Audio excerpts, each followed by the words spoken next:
અમૃત Bharat station યોજના હેઠળ જામનગરના હાપા રેલવે સ્ટેશનને પણ વિકસાવવામાં આવ્યું છે। હાપા રેલવે સ્ટેશન વિસ્તારના રહેવાસીઓ અને ઉદ્યોગો માટે એક મહત્વપૂર્ણ રેલ સંપર્ક તરીકે કાર્ય કરે છે।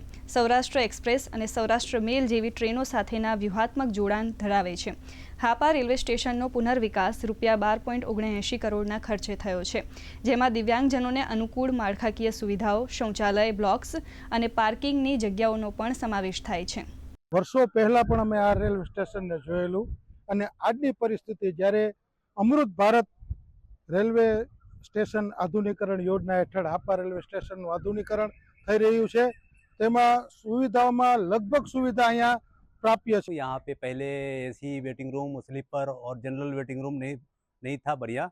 अभी AC waiting room, sleeper, general waiting room बढ़िया बना दिया गया है और हापा स्टेशन को सुंदर बना दिया गया है। हजारों मुसाफरों અહીંથી અવર જવર રહેતી હોય ત્યારે મુસાફરોને રેલવે સ્ટેશનની આધુનિક સેવાઓ મળી રહે, સુવિધાઓ મળી રહે તે માટે જામનગરના હાપા રેલવે સ્ટેશનને પુનઃસ્થાપિત કરવામાં આવ્યું છે અને આગામી 22 તારીખના રોજ ભારતના વડાપ્રધાન નરેન્દ્ર મોદી અહીંથી જે છે આનું વર્ચ્યુઅલ લોકાર્પણ પણ કરવામાં આવશે।